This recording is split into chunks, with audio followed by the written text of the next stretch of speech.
à tous et à tous, hein, et à toutes. Hein, bienvenue dans un nouvel épisode de Liberté pour les auditeurs. Hein, vous en avez l'habitude, tous les mercredis de 20h à 21h30, l'émission de votre libre expression, bien sûr, l'émission consacrée au monde des tribunes, aux ultras, aux footix, aux lynx et à tous ceux qui aiment porter leur couleur haut et fort. Ce soir, on va s'intéresser encore un petit peu au Paris Saint-Germain et au journalisme pur et dur, hein, parce qu'on reçoit le journaliste Philippe Sansfourche et sans langue de bois aussi ce soir avec nous. En deuxième partie, on passera des petits coups de gueule. On aura Jean-Pierre, hein, un des ex-fondateurs de l'ex-BSN, hein, de Nice, qui viendra un petit peu pousser son petit coup de gueule par rapport aussi à l'histoire de l'Aigle, et bien sûr cette répression qui devient de plus en plus abusive et incompréhensible, hein, pour certains, et inconcevable pour d'autres. Nous aurons aussi Rémi de Active Sport, on l'avait déjà reçu, hein. Malheureusement, c'était pendant que le podcast avait merdouillé, donc on n'avait pas eu de podcast avec Rémi, donc il revient nous parler un petit peu de Active Sport et bien sûr de son reportage sur les ultras qu'il aimerait faire. Donc on refera un peu un petit topo. Voilà, j'ai été très speed, hein, parce qu'on a perdu 10 minutes, hein, forcément, donc j'accélère un petit peu la voix. Mais bien sûr, je ne peux pas commencer cette émission sans mon coéquipier, mon ami Xavier Coulant. Bonsoir Xavier, je crois en plus que tu as pas mal de petits coups de gueule à lâcher. Ouais, bonsoir à tout le monde. Ouais, je voulais m'énerver après notre invité. Non, je plaisante. Non, commence pas. Non, pas du tout. En plus, quelqu'un que j'apprécie en plus. Et en plus, je fais pas de la lèche, c'est de la vérité.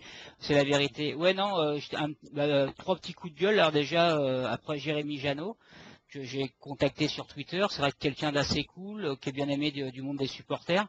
Et je l'avais contacté, il m'a dit ouais, pas de souci pour passer dans l'émission.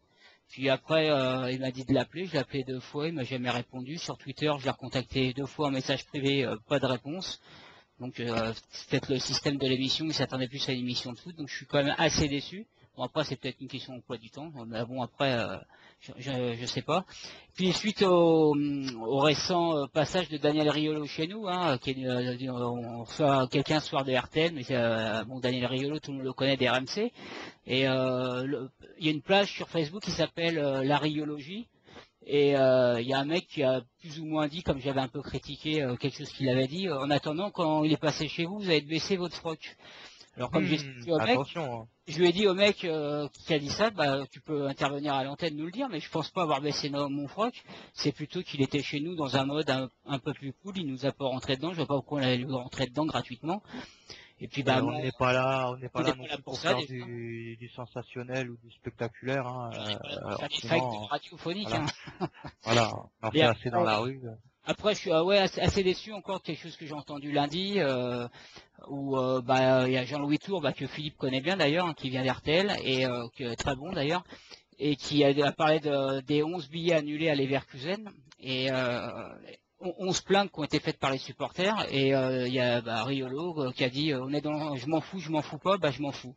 Alors après quand il passe dans l'émission chez nous qui faisait genre j'ai du mal à croire à ça, ouais il y a des choses que peut-être que je suis pas.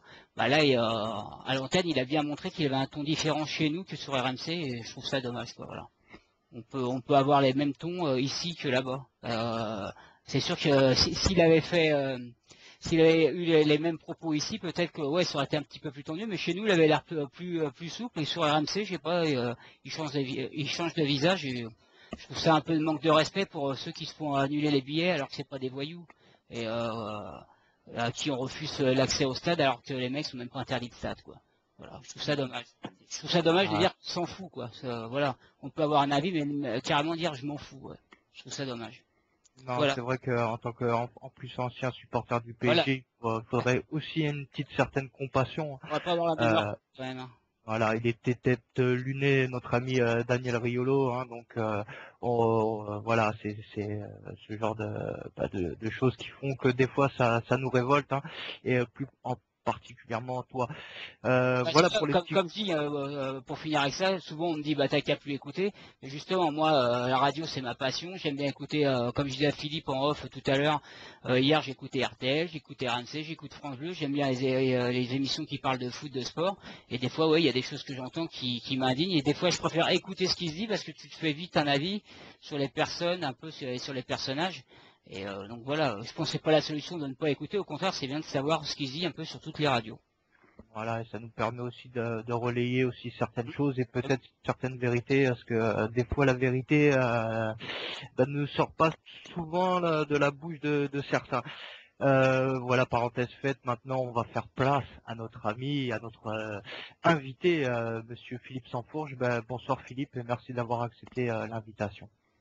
Eh ben, bonsoir à tous, bonsoir à tous les auditeurs, et puis ravi de participer à votre émission parce que ça parle des supporters, ça parle des tribunes, et moi c'est un sujet qui me tient à cœur parce que j'ai du mal à imaginer le football de haut niveau, le football qui nous fait plaisir, sans tout ce qu'il y a autour, et les supporters pour moi c'est une composante primordiale pour un spectacle de qualité. Oui, et d'ailleurs, je l'avais entendu, Philippe, justement, c'est là que j'avais commencé à vouloir l'inviter dans l'émission. C'était un refait le match, et il me semble que c'était après un PSG Marseille récemment, et où justement, Philippe, vous aviez dit bah, que ça manquait, les tifos, et ce qu'on voyait un peu, ça manquait de passion ou de ferveur, je sais plus comment vous aviez dit ça. Oui. Et Pascal Pro avait un peu dit, oui, enfin, au moins maintenant, il n'y a plus de bagarre ou il n'y a plus de baston à l'extérieur. Et comme vous aviez dit, oui, mais il n'y avait pas que ça avant. Il manque des côtés, il y avait des côtés négatifs et aussi positifs. Et vous parliez surtout des tifos. Je me rappelle dans cette émission-là, j'avais Bien sûr. trouvé ça bien d'avoir dit ça. Bah, évidemment, parce que en fait, le problème, on le connaît au Paris Saint-Germain parce que c'est vraiment le premier club en France avec le plan Le Prou qui a décidé de mettre fin aux associations de supporters et de s'attaquer vraiment directement à ce mouvement ultra. Mais on s'aperçoit quand même globalement dans le football en général, vous entendrez dans votre sommaire parler de Nice, on pourrait parler de Saint-Étienne, on pourrait parler de beaucoup de clubs comme ça où on s'aperçoit que c'est de plus en plus difficile d'organiser des choses festives, des choses colorées, des choses dans les tribunes, parce que sous couvert de vouloir s'attaquer à la violence, et évidemment que c'est logique de s'attaquer à la violence, mais plutôt que d'essayer de trouver qui sont les fauteurs de troubles, qui sont vraiment les gens qu'il faut sortir des stades, et bien on fait un amalgame et on accuse tout le monde. Et au final, on est en train de faire sortir tous les supporters des tribunes parce qu'on leur met des bâtons dans les roues en permanence, alors que c'est quand même pour 95% des supporters, des gens qui sont là pour participer à une fête et pour rendre l'événement encore plus sympa que ce qu'il est sur le terrain. Donc moi je trouve que c'est un faux procès qui est fait aux supporters. Et comme c'est un milieu que j'ai connu par le passé avant d'être journaliste, j'essaye de temps en temps, quand je peux, de dire aux gens, attention, faites pas trop d'amalgame parce qu'il y a surtout des gens passionnés et il faut pas croire qu'il y a que des fous qui sont là uniquement pour se battre avant ou après les matchs, quoi. Ouais, parce que Vous avez vous avez fréquenté les tribunes en tant que supporter. On peut savoir à peu près quelle tribune vous avez côtoyé. Vous étiez plus supporter ou Oui, plus dans les groupes, des associations avec les groupes ultras? bah, moi c'est très simple en fait. J'ai découvert en fait le Parc des Princes à la fin des années 80 quand j'étais encore gamin. Et puis après j'ai commencé à vraiment aller voir la majorité des matchs du PSG vers la fin des années. Je me souviens notamment de la saison 89 quand Paris a joué le titre face à Marseille jusqu'au dernier moment. C'est vraiment la période où j'ai commencé à aller le plus souvent au Parc des Princes. Et Avec puis après, il y a eu le but de Sauzé là, de super loin là dans les Ouais, barrières. ouais. Ouh là oui, là tu On me se fait rappelles des mal. trucs ouais, ça fait mal. Avec Simba qui rate Et voilà. la balle de 1-0 et puis derrière on prend le but et puis voilà quoi. Et voilà, voilà. Donc c'est dans ces périodes, dans ces années-là, voilà, que j'ai commencé à être au Parc des Princes quasiment toutes les semaines. Et puis après, il y a eu l'arrivée de Canal+, et les grandes années où là, j'étais abonné. Alors j'ai commencé au début, j'ai fait une saison, j'allais un petit peu soit à Boulogne, soit à Auteuil. Et puis après, j'étais abonné en Boulogne Bleu, au niveau des Supras. Alors j'étais pas affilié, mais j'étais là et je Auteuil pense que bleu. c'était... Voilà, Auteuil bleu, ouais. Ah, ouais, ok, ouais, d'accord. Ouais. Boulogne bleu, lapsus, attention. Ah oui, j'ai dit Boulogne bleu, ah non, non, Ouais, je me suis ouais, ouais. trompé. Non, il a plutôt dit, je crois, qu'il a fréquenté Auteuil et Boulogne, et qu'il Voilà, ouais, j'ai il arrivait commencé au... en fait, j'allais un peu à Boulogne, à Auteuil, en bleu, en rouge, et puis après quand j'ai pu m'abonner, je me suis mis en Auteuil bleu au niveau des supras. Voilà. Bah, bien sûr, forcément, il y a eu ce plan Le Prou. Tout ce qui s'est passé bien avant, on va pas en venir là-dessus. On va parler plutôt de cette sanction qui est tombée en 2010. Toi, ta réaction par rapport à ça? Ah bah moi j'ai tout de suite trouvé que c'était excessif. Alors il faut se souvenir effectivement, encore une fois, on va pas revenir sur chaque incident. C'est vrai que moi j'ai vu l'évolution, notamment dans cette tribune Auteuil qui était hyper cool, hyper festive au début, et puis avec le temps ça a commencé un peu à se radicaliser, et puis il y avait des petits fights à la mi-temps avec des mecs de Boulogne qui venaient. Ça commençait à devenir chaud. Je l'ai vu ça avant de quitter la tribune et avant de bosser comme journaliste et après être dans les Ce qu'il y a tribunes de presse qui sont beaucoup plus cool. d'une toute petite rivalité, après, ce qu'il y a, c'est, ouais, ça a commencé à grandir, arriver à un Oui, stade où on est arrivé à ouais. 2010, quoi, malheureusement. Ouais. Voilà, et c'est évident que de toute façon, il fallait faire quelque chose. Il y a un moment, la violence et le drame, on sentait que ça allait arriver si ça continuait, et malheureusement, c'est arrivé. Donc, qu'il y ait eu des mesures fortes après, c'était logique. Mais encore une fois, moi, ce qui me dérange, ce qui me perturbe le plus, c'est l'amalgame, quoi. C'est le fait d'avoir puni 13 000 personnes du jour au lendemain avec l'interdiction de se réunir, l'interdiction d'avoir des associations de supporters. Je trouve que c'est pas très sain, et ça dépasse même le cadre du football. Pour moi, c'est une vision de la société, c'est-à-dire que plutôt que de rechercher les fautifs, les coupables de manière individuelle, on punit tout le monde globalement en se disant dans le lot il y aura bien 2-3 méchants qu'on va empêcher de venir au stade, et puis du coup tout le monde est puni. Bon, pour moi c'est pas la vision que j'ai de la responsabilité individuelle, et pour moi c'est une privation de liberté. C'est une privation tout simplement de liberté de circuler, de liberté par rapport aussi à la vente, la liberté du commerce. Quand je vois aujourd'hui qu'on ne veut pas vendre des places à des gens tout simplement parce qu'ils sont suspectés d'avoir appartenu peut-être à une association qui peut-être serait susceptible de créer des soucis, alors qu'ils n'ont jamais été interdits de stade et qu'il n'y a jamais eu de mesures judiciaires contre eux. Pour moi, ça, c'est abusif, et je trouve ça normal, et j'hésite pas à le dire quand je peux. Après, il y a un souci, c'est qu'on l'entend, et d'ailleurs, moi, je l'ai entendu dans Refait le match il y a quelques semaines, c'est par rapport aux Niçois et aux Stéphanois, c'est les Niçois qui n'ont pas pu se déplacer, je crois, à Saint-Etienne, ouais, c'est ça, et Pascal Pro, justement, qui disait, oui, mais c'est un principe de précaution, il y a quelques temps, il y en a on en a vu se battre sur les aires d'autoroute, bon, c'était pas les Niçois sur le coup, hein, c'était, je crois, il y a eu des problèmes entre Lyon-Saint-Etienne, avec Lyon-Marseille, surtout sur une aire d'autoroute. Après, comme certains dans l'équipe, il y avait Pierre-Louis Basse qui l'avait un peu repris. Il y avait même Francesca qui l'avait repris et qui disait oui, mais de là à interdire les supporters, ceux qui veulent venir au stade pour mettre de l'ambiance. Donc c'est bien de prendre. Il faut un principe de précaution maintenant. Est-ce qu'il y a aussi un moment, il faut voir que ça écarte des stades des supporters qui venaient surtout pour l'ambiance. Après, voilà. C'est sûr qu'il faut faire, des fois, il faut faire le ménage dans les tribunes, comme ils disent, et de là à tout supprimer, c'est dommage, quoi. C'est facile avec leur système de caméra et tout ça. Ah, c'est ça qui est surprenant. Voilà, fouteur de troupes. Si, enfin, à l'époque du plan Le Prou, il y avait déjà beaucoup de caméras au Parc des Princes. Oui, non, mais on va pas revenir là-dessus, mais c'est vrai que pareil, s'ils auraient voulu faire les choses avant, en amont, ils auraient pu faire les choses. Après, comme dit Philippe, ce qui est quand même surprenant, c'est que moi, par exemple, j'ai vu l'autre fois pour le déplacement à Lyon, toute personne qui faisait pas le déplacement officiel était interdit.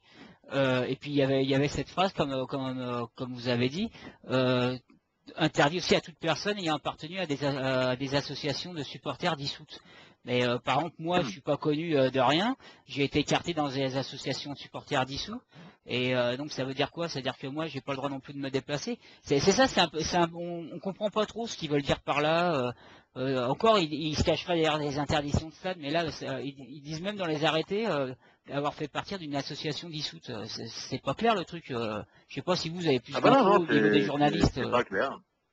C'est pas clair, et d'ailleurs c'est la raison pour laquelle il y a eu des injonctions en début de Ouais. saison de la CNIL qui l'a fait savoir que c'était pas clair. Le problème c'est que derrière il n'y a pas beaucoup de suivi. Vous savez, c'est un peu comme j'ai envie de dire, c'est un peu comme le fair play financier, tout ça. C'est-à-dire que l'UEFA pointe du doigt quelque chose, et puis après ça se négocie parce que c'est difficile de se mettre mal avec le Paris Saint-Germain en ce moment, parce que le Paris Saint-Germain c'est le Qatar, et c'est eux qui financent, pour être clair, le football quasiment au niveau européen et mondial en ce moment. Enfin, il y a une Coupe du Monde en jeu dans quelques années, donc il y a beaucoup de pouvoir, il y a beaucoup d'enjeux politiques, et s'opposer au Qatar aujourd'hui, c'est un problème. Maintenant, il ne faut pas non plus mettre ça sur le dos du Qatar, parce que pour le coup, il était C'était là avant. avant que le Qatar y arrive.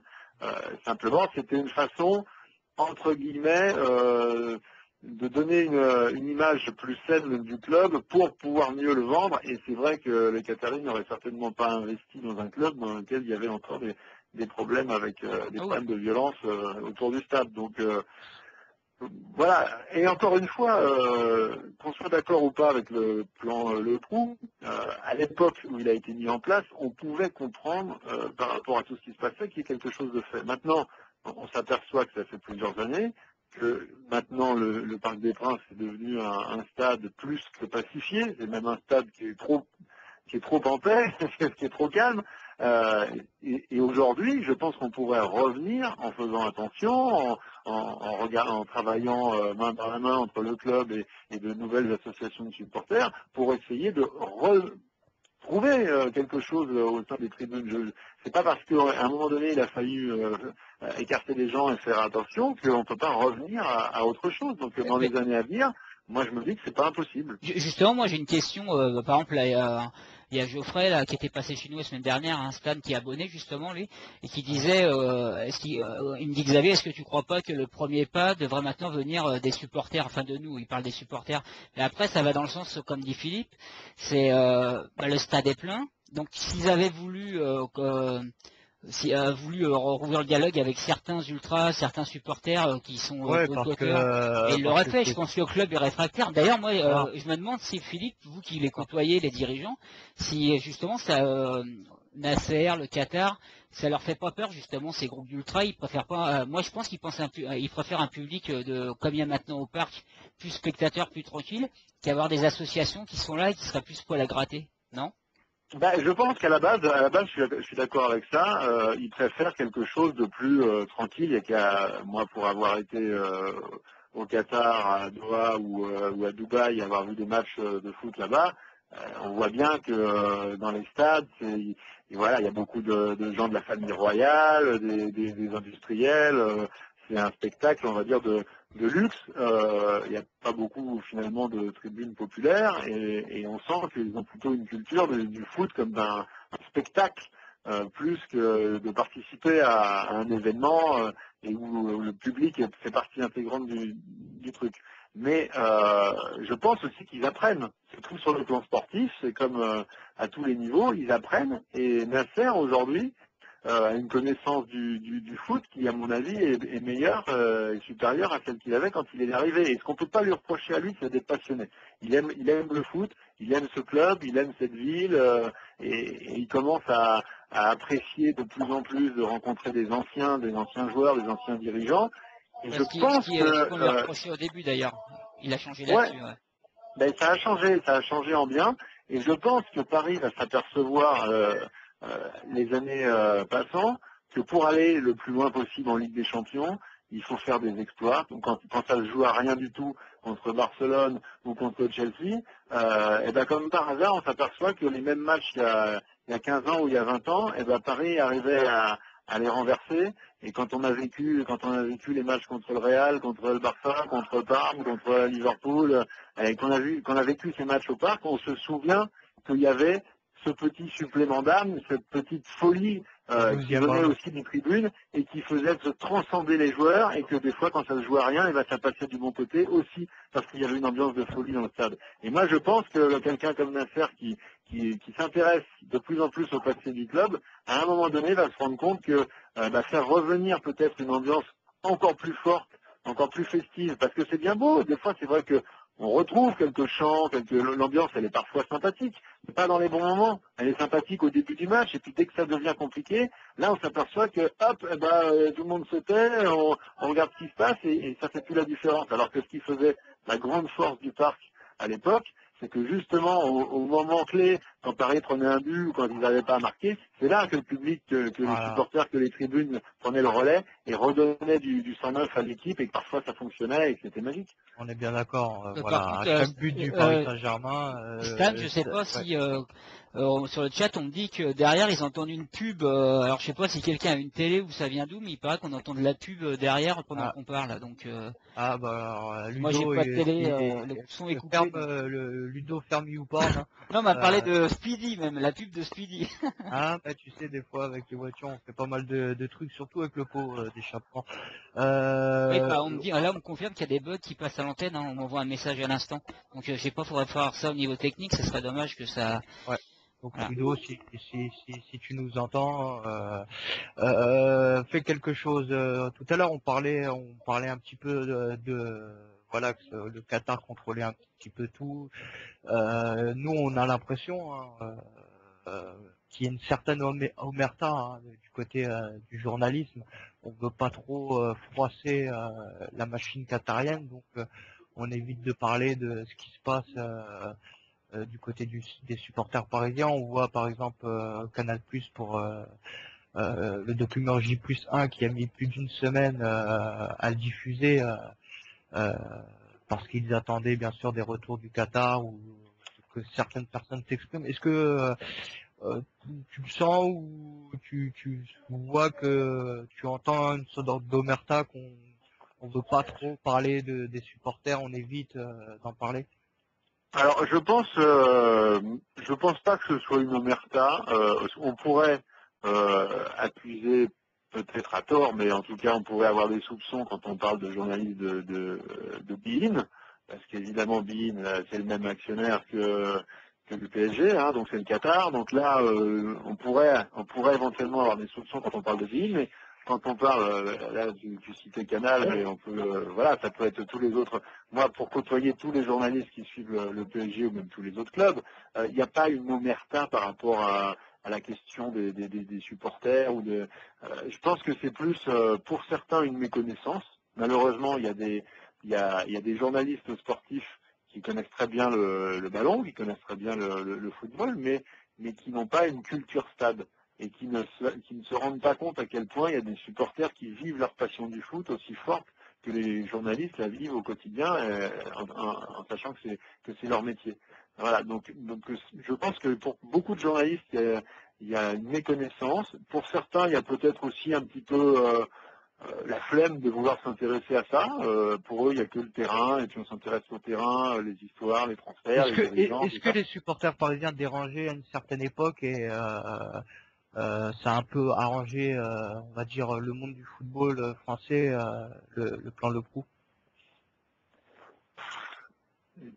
Je sais pas. Ce qui est sûr, c'est que quand vous avez des chaînes de télé comme Canal à l'époque qui mettent énormément d'argent, ça c'est clair, pour acheter les droits télé, c'est pour avoir un spectacle qui soit enthousiasmant pour tout le monde. Et c'est vrai que les histoires de violence qui pourrissaient les avant-matchs, les après-matchs, et voire qui débouchaient sur des drames, ça c'est sûr que les télés n'en voulaient plus.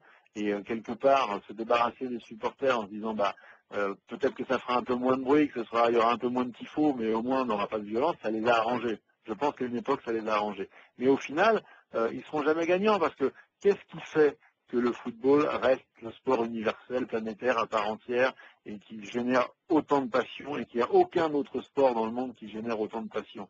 Je pense que c'est parce que il y a ce phénomène d'amalgame entre le club, une ville, un stade, une culture, et tout ça fait qu'on vit un moment particulier pendant 90 minutes dans un stade, comme ça n'existe pas dans d'autres sports. C'est ça la spécificité du foot.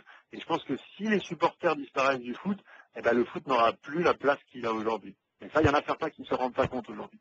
Il y a Ben sur le chat, Philippe, qui pose une question. Est-ce que la question des supporters a déjà été évoquée directement avec Nasser? Et est-ce que les journalistes, ça arrive aux journalistes, bon, vous par exemple, de lui poser directement la question? Bah, je pense déjà c'est pas lui trop qui gère le dossier supporter, Nasser. Hein. C'est ça le souci. Non, c'est pas lui.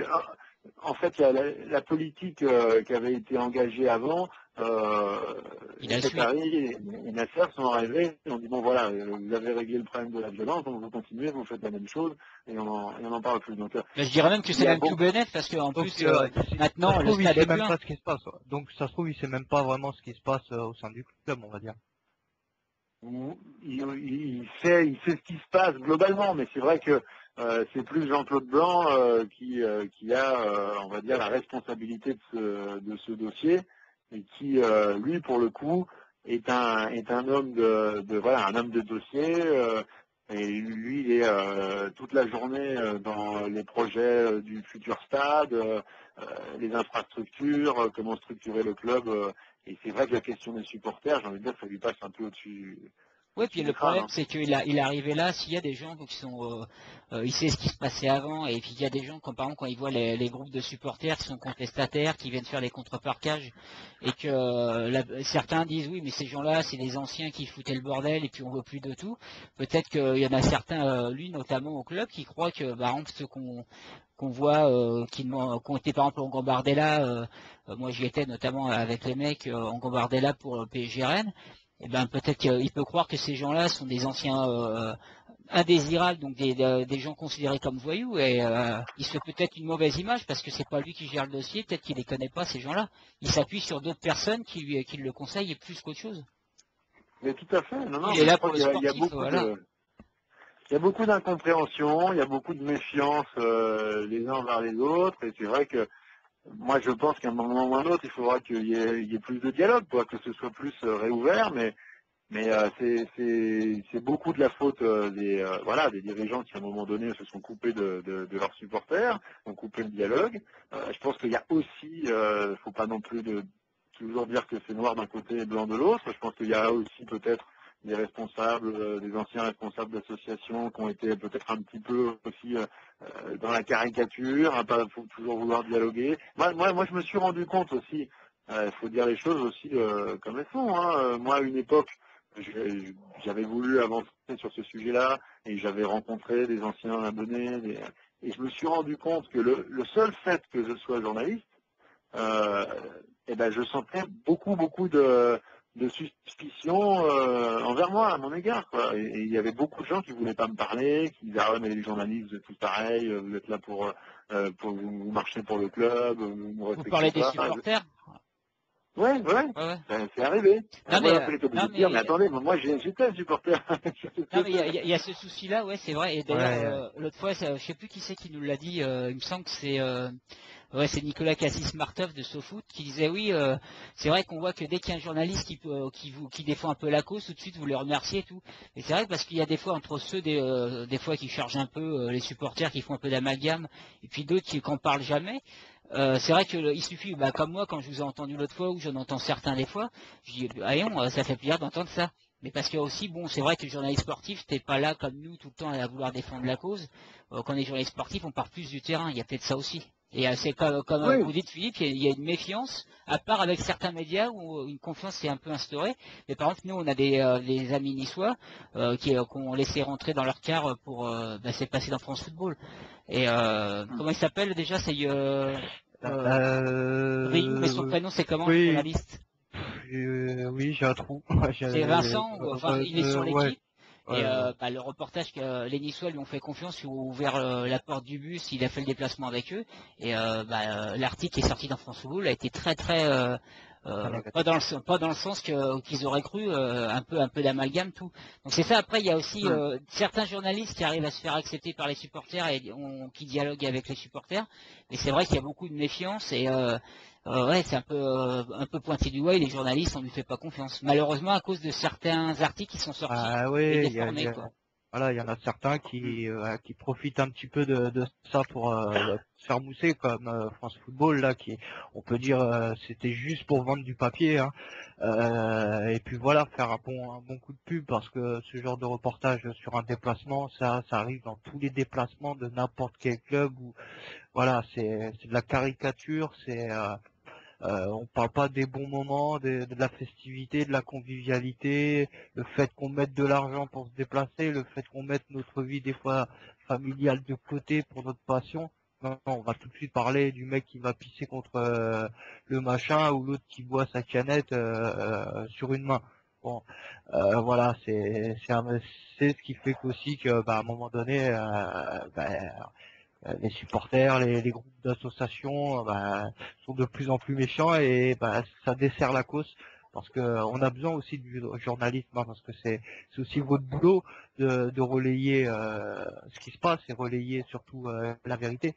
Et c'est vrai que c'est dommage qu'il n'y ait pas plus, on va dire, d'affinité entre groupes et, et journalistes. Mais bon, il en reste des journalistes comme toi, hein, Philippe. On pourra te mettre en contact si tu veux avec certains leaders, si tu veux gratter un petit peu plus loin les choses. Il y a pas de souci. Comme on a avec nous notre ami Jean-Pierre qui est niçois, on va parler aussi un petit peu de ce qui s'est passé à Nice aussi. Le fait que voilà, on veuille interdire par exemple l'Aigle à l'Alliance Riviera. Toi, tu trouves ça absurde, normal? Quel est ton avis par rapport à ça? C'est à moi qui pose la question? Ouais. Ouais, ouais. Ouais, non, voilà, c'est pareil. Je veux dire, c'est pas parce qu'il y a eu un couac, voilà, ça peut arriver, c'est dommage, mais pour le coup, ça fait partie. Si ça fait partie de la culture du stade, et moi pour avoir vécu ce truc à Lisbonne ou au Benfica, c'est un super spectacle avant tous les matchs. Et, je veux dire, chacun sa culture, chacun ses traditions. Si ça fait partie de la culture du club et que tout le monde a envie de le faire, je vois pas pourquoi, encore une fois, on interdirait juste pour un principe de précaution à la base. Enfin voilà, on est toujours dans la même histoire, quoi. Laissons faire les choses, qu'elles se fassent bien, et puis si vraiment il y a des problèmes, eh ben on arrête, mais que par principe on fasse pas les choses, moi ça me dérange. Ouais, bah, comme il nous avait dit Ouais. Bernard Lyons quand il est passé dans l'émission, comme il disait, il dit avant, notamment à Paris, c'était il y a un peu du laxisme, mais maintenant on est passé au tout répressif et c'est tout. Il n'avait pas envoyé ce mot-là, il avait dit que c'était l'effet un peu de pendule, quoi. On est passé d'un côté à l'autre, quoi, d'une Bien sûr, extrême à l'autre. c'est ça. C'est ça qui est dommage, On est quoi. passé d'un extrême Voilà. à l'autre, c'est vrai. Alors peut-être Ouais. que c'est parce qu'à une époque, on laissait trop faire les choses et qu'on a laissé un petit peu les trucs déraper. Mais c'est pas une raison pour derrière tout mettre au feu et vouloir arrêter tout ce qui peut se passer de festif autour des tribunes et des matchs, parce que voilà, c'est ce qui fait c'est ce qui fait qu'on a envie de suivre les clubs, quoi, après. Et vous, C'est ce Avant, qui fait que quand on a une saison, parce qu'en ce moment, les gens qui vont voir les matchs au parc, 8 fois sur 10, c'est victoire. Enfin, il y a des buts, il y a du spectacle, il y a des joueurs de qualité, mais voilà, faut pas oublier que ce club, comme tous les clubs du monde, passe aussi pendant des années par des périodes où sportivement c'est plus compliqué. Et c'est là où on s'aperçoit que il y a quand même des gens qui viennent, qui continuent de soutenir le club, qui vont venir voir des matchs pourris au mois de décembre quand il fait froid. Et ben ouais, mais c'est ça aussi le foot, non, quoi. mais Et c'est donc, sûr que si ça allait. toi qui es un ancien, excuse-moi, Ouais, vas-y, toi, vas-y. toi qui as connu les périodes comme nous, hein, fin des années 2008. 80, là, voilà, jusqu'à 2010. Est-ce que tu te reconnais encore dans le club bah, personnellement? il a beaucoup changé ce club, c'est une évidence. Alors, je pense que le lien, tant qu'il y aura le Parc des Princes, il y aura quand même toujours, il y aura toujours l'essence du club, parce que ce stade, il est quand même, il fait vraiment partie de l'ADN de ce club. Mais il y a énormément de choses qui ont changé. beaucoup en mal, d'autres en très bien. Je pense que ça fait partie de l'évolution. Je veux dire, en Angleterre, quand le jour où Arsenal a quitté son stade et en a construit un nouveau, voilà, a quitté Highbury, qui était un stade mythique, il y a beaucoup de supporters qui se sont plus retrouvés dans leur club d'Arsenal. Mais ça leur a permis aussi, et peut-être à l'avenir, de construire autre chose. C'est la vie, ça. Je veux dire, il faut savoir évoluer. Après, effectivement, on a envie de retrouver certaines choses, mais je pense que ça passe aussi par le fait de faire rentrer des anciens dirigeants, de les laisser revenir. Et je trouve qu'il y a un mieux depuis quelques temps. On voit plus des gens comme Rai, comme Ginola, comme Valdo, qui viennent au camp des loges, qui viennent sur les matchs, et c'est à force de voir ces gens-là qu'on retrouvera certainement, mais moi pour côtoyer pas mal d'anciens de la génération 90, les Roches, les Guérin, qui sont plus que des collègues, qui sont presque des amis maintenant, eux aussi des fois ils auraient envie que ça ressemble plus à ce qu'ils ont connu, mais voilà, ce club ils l'ont dans la peau, il y a ce maillot, il y a ce stade, et je crois qu'il ne faut pas désespérer, quoi. Ça peut redevenir un club qui communie avec son public et avec sa ville. Non, mais honnêtement, moi, je pense, pour être, je parle pour moi et je pense beaucoup, c'est peut-être ça aussi.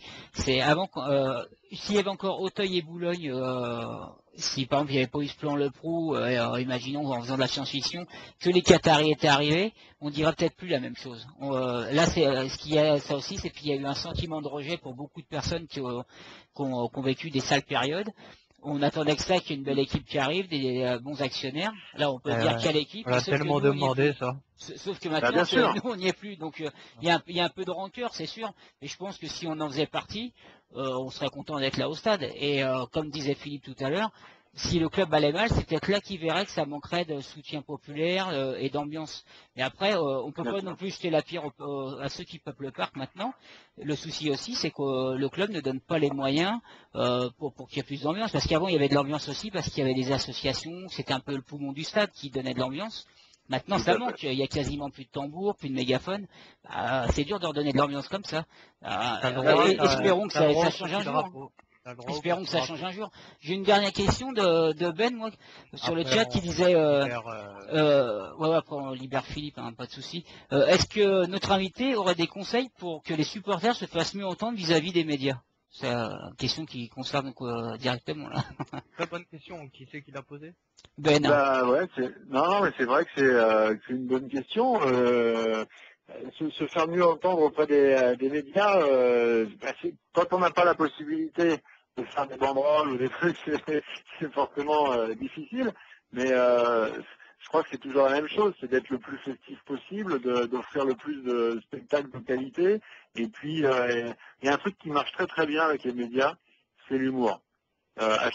Mais voilà, l'humour, quand il y a une banderole intelligente, quand il y a un chant qui est marrant, et qui va réagir sur un truc d'actualité ou un petit peu de dérision sur l'histoire du club ou des trucs, et ben ça plaît à tout le monde et ça montre, parce que l'humour ça montre quoi? Ça montre que les gens sont intelligents, ça montre qu'ils savent relativiser les choses et que surtout on se prend pas trop au sérieux et que on revient toujours à la passion qui est le foot et au fait que c'est du sport et que finalement le sport c'est fait pour s'amuser et qu'il ne faut pas non plus trop dramatiser les choses. Donc moi le conseil que je donnerais aux supporters c'est d'utiliser le plus possible l'humour pour toucher les médias, ça marche toujours. Ouais, mais sauf que c'est de plus en plus dur de faire des banderoles, par exemple pour les supporters qui sont, je pense que la question c'était plus pour les supporters qui sont un peu à l'écart, qui sont plus dans les stades, pour entrer en contact dans les médias, qui ait une bonne relation avec les médias, je pense que c'est ça aussi qu'il voulait dire. Et en plus, les banderoles, c'est de plus en plus dur. C'est de plus en plus dur de faire des banderoles dans les stades. C'est vrai. Et puis, faut pas faire de l'humour. Je suis pas d'accord avec vous. Faut pas faire de l'humour sur les skis, par contre. Alors ça, effectivement. Il y a deux sortes de catégories d'humour. L'humour on est toléré d'accord. et l'humour pas toléré. Non, mais bon, sinon après, plus sérieusement, il y a aussi. Moi, je sais que vous utilisez, on s'est contacté via Twitter, donc les réseaux sociaux, je pense que ça sert à ça aussi. Et le fait de se structurer un petit peu, d'avoir soit des sites, des blogs, des adresses Twitter, mail qui fonctionnent bien, avec des gens qui sont posés, mesurés, parce que c'est vrai que quand on commence à dialoguer, qu'il commence à y avoir des choses un peu insultantes, un peu tout de suite les médias sont réfractaires à ça. Mais si on peut faire passer tous les messages du moment qu'on le fait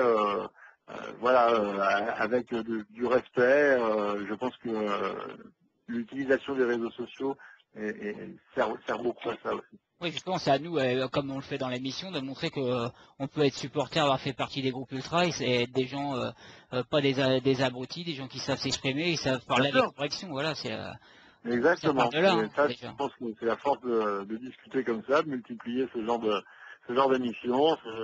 Ça permet de dialoguer. Et à mon avis, c'est la meilleure des façons C'est pour ça de qu'on aime faire en bien sorte que tout le monde se parle. on aime bien recevoir des 20h50. journalistes, hein. C'est pour ça qu'on aime bien recevoir des journalistes comme vous. Et d'ailleurs, vous disiez que c'est souvent qu'on reçoit des journalistes et que des fois, on essaye de faire le relais après aussi en recevant des journalistes et avec les supporters qui nous écoutent. Et je pense que ceux qui vous avez peut-être pas confiance, qui vous suivaient de loin en écoutant l'émission, bah, ils voient que c'est un ton différent de comment on vous entend sur RTL, etc. Voilà. Donc c'est bien aussi que vous soyez venu. Moi, Ouais, je vous même si remercie. j'essaye aussi, enfin, même quand je suis sur RTL et que je travaille au quotidien, enfin, j'ai pas un discours pour être comme quand je suis à la radio, quoi. J'essaye de faire passer aussi ce que je suis. J'ai pas un discours millimétré juste pour la radio. Hein. L'idée, c'est que les supporters, que les gens qui partagent la même passion du foot se retrouvent aussi dans ce qu'on dit à l'antenne. Hein. C'est le but du jeu. Hein. Sauf que Et les c'est tout journalistes, à, vous, tout à- c'est plus le sportif qui vous intéresse, quoi. C'est normal, un journaliste sportif, déjà ce qui intéresse en premier, c'est ça. Faut être honnête. Et c'est presque normal. oui, et puis il peut Bah, aussi disons qu'après, s'intéresser. Vas-y, Philippe. oui, mais on s'intéresse à tout. Après, être journaliste, c'est pas s'intéresser simplement à ce qui nous intéresse nous en tant que personne. C'est faire le lien entre, Hmm.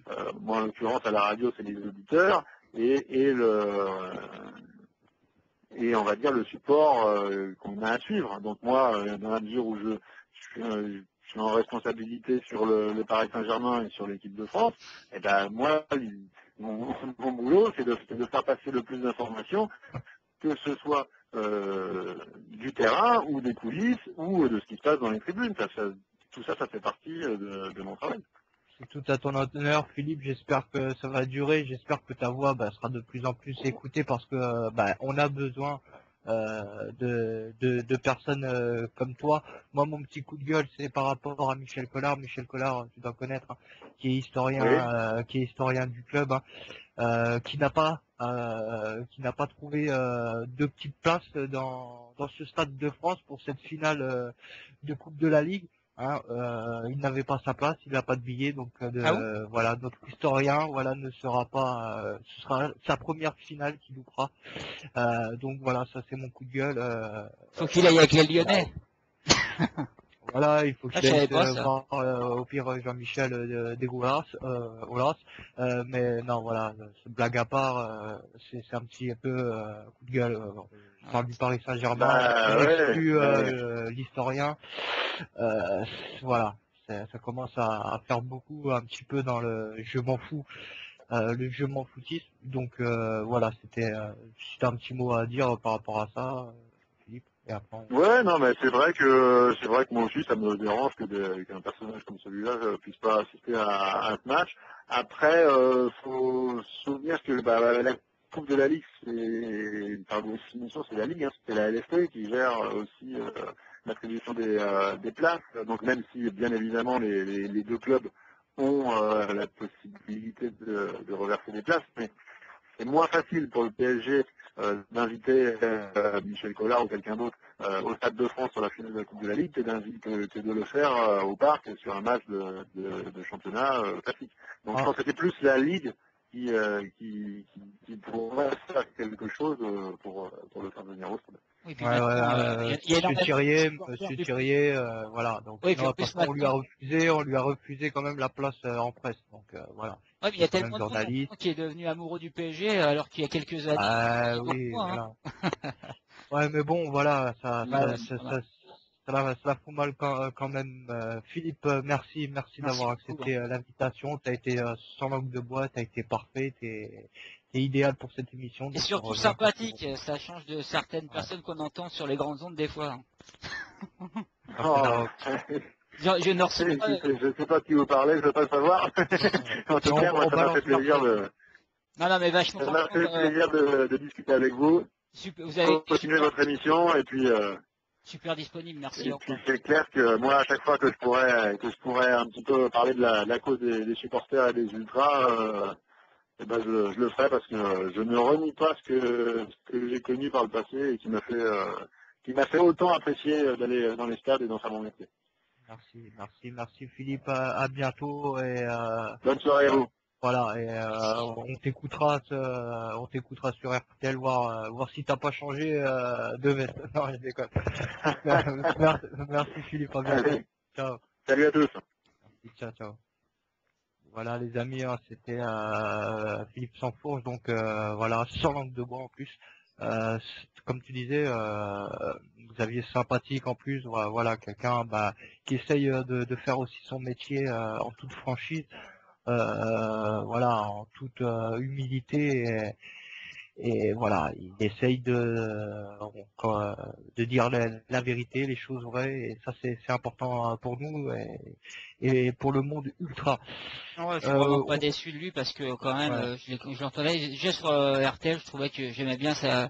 Il avait une voix sympathique. Bon, il suit le PSG, donc c'est un journaliste comme tous les journalistes.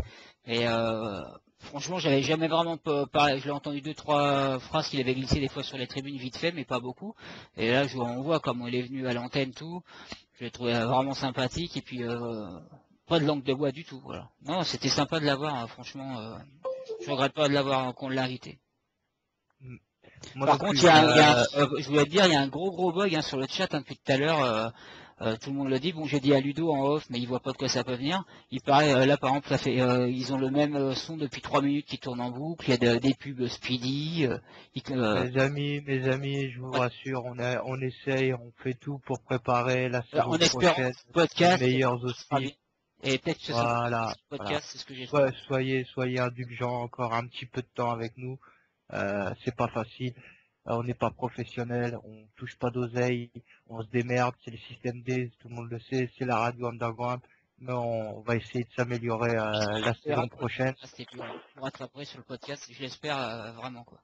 Voilà, c'est pour ça soutenez-nous au maximum si vraiment le cœur vous en dit, parce que des fois les amis c'est pas facile de continuer la lutte, même si le cœur y est. On passe directement en deuxième partie parce qu'on a de l'invité, on a normalement Jean-Pierre avec nous. Bonsoir Jean-Pierre. Bonsoir. Bonsoir l'équipe. Merci Vous encore. m'entendez là? Impeccable. Non, ben ça va. Ouais, c'est vrai que tout à l'heure il y avait la pub là, qui tournait en boucle de Speedy. Et là c'est bon, depuis un petit moment, il n'y a plus rien. Ça va. Ah, tant mieux. Speedy, maintenant tout le monde le connaît, hein. Speedy, voilà, vous voulez changer vos Ouais. pneus, vos d'échappement et tout. Ça promet. Voilà. Ça promet, il y a des sponsors pour la radio. Ça promet. Voilà, on va leur demander une petite facture à Speedy. Mais si On jamais, a, Stan, si je peux me permettre, parce que le fait qu'on a invité, je sais pas si Rémi est arrivé ou il va arriver après, mais Rémi est arrivé aussi, Rémi, aussi normalement. et Jean-Pierre. Je suis là, ouais. Ouais, bah bonsoir les gars. Ouais, c'est parce que bah ouais, samedi. Et on a une troisième personne aussi. On a une troisième Ah personne bon que je ne sais pas, donc elle s'intitulera ou se prénominera. Bonsoir. Salut, c'est Bouquin. Ah, Bouquin, mon ami Bouquin. il s'habitue, hein. Une petite surprise. Ah ouais, il fait ce qu'il veut, il est chez lui. Hein. Ah, j'ai mes entrées. Hein. Voilà, il a les clés, il fait ce qu'il veut. Hein. Ouais, justement, ouais, je voulais Ouais, dire, c'est que bah, justement, c'est notre ami Eric, hein, que connaît bien Bouquin, justement, qui il disait par rapport il voyait sur comme il disait sur dans l'émission sur mon mur sur Facebook, il y a beaucoup de supporters adverses comme sur le Kingston. Il disait ça serait bien par le biais de l'émission de passer un coup de gueule, dire qu'il y en a marre, et pourquoi pas faire une action commune pour montrer un petit ras-le-bol, quoi. Et donc lui, il aime pas trop s'exprimer, donc j'ai dit bah ça serait bien que vous veniez vous exprimer à l'antenne. Bon là on a trois personnes qui viennent, donc c'est super. Pour un peu, en plus c'est d'équipes différentes de mon bouquin. Bon, toi tu y vas malheureusement plus au parc. Il y a, comme tu dis, il y a Jean-Pierre qui est niçois et puis il y a notre ami qui est nantais, Rémi. Et donc ça va permettre de trois personnes différentes de parler de répression et voir après peut-être dans le podcast que ça va faire réagir d'autres groupes. Pour, comme je disais, peut-être faire un jour une action pour dire bon, il y en a marre. Comme je disais, comme on disait avec Stan, peut-être pendant un quart d'heure personne qui rentre ou faire d'autres actions, je sais pas quoi. Comme il y en a qui ont voulu faire une fois à Marseille le mouchoir blanc, mais ça a été interdit. Donc on voit que c'est dans tous les stades, c'est de plus en plus difficile de contester. Et donc maintenant, bah, je vous laisse parler, montrer un peu ce que vous vivez vous. Parce que nous, on va plus tellement au stade, mais par exemple toi, Jean-Pierre et Rémi, vous allez au stade et ça continue, quoi. Et pas qu'à Paris. Oui. Oui, alors justement, par rapport à ma dernière intervention, là, il y a à peu près 3 semaines, un mois, donc bon, sur les réseaux sociaux, ça a pas mal bougé, et je voulais revenir sur ce que Philippe disait tout à l'heure. Nous, à contrario, je veux dire, de certains clubs, on a notre club, on a l'OGC Nice, qui est en fond derrière ses supporters. Et le président des Rivières, homme exceptionnel, je veux dire, qui a lui-même pris les devants. Et donc la semaine dernière, il y a eu une réunion en préfecture avec le préfet, avec le maire de Nice, M. Estrosi, le responsable de sécurité, M. André Bloch, ainsi que l'association Ultra Populaire Sud, avec tous les cadres du bureau, et aussi, je veux dire, ça a bougé par le biais, je veux dire, de notre club. Et ça, c'est un point très fort au niveau des supporters, au niveau des ultras. Parce que à Nice, comme je le relatais l'autre fois, je veux dire, nous sommes une famille, que ce soit du club, que ce soit de l'OGC Nice et de ses supporters. Je veux dire, nous avons un magnifique stade maintenant qui est mis à disposition de l'OGC Nice. Et je veux dire, le stade Duré, bon, a vécu ce qu'il a vécu. On a eu tous des super souvenirs dans ce stade. Mais là, on est passé maintenant sur une capacité qui est pratiquement 2 fois, voire 3 fois supérieure à ce que nous avions en stade Duré. Et donc, cette réunion, voilà, la dernière personne qui m'a manqué, c'est le fameux monsieur Boutonnet, responsable de la CIR, responsable donc qui est On le connaît très bien. Voilà. On commence. Donc, il était présent, voilà, il était présent lui aussi sur la réunion, hein, donc il est venu en préfecture. Il y a eu une avancée, donc tout le monde a promis de se revoir. Il fallait un dialogue. Et les responsables ont obtenu je le souligne par le biais de M. Rivière, avoir ce dialogue. Parce que je veux dire, on est arrivé maintenant, je veux dire, à une situation, je veux dire, qui est complètement aberrante. Avec des interdictions de stade qui tombent parce qu'on porte une écharpe à Brigade Sud, parce qu'on a vu une tête de mort sur un t-shirt, les déplacements, je veux dire, on laisse pas rentrer les supporters niçois parce qu'il y a une tête.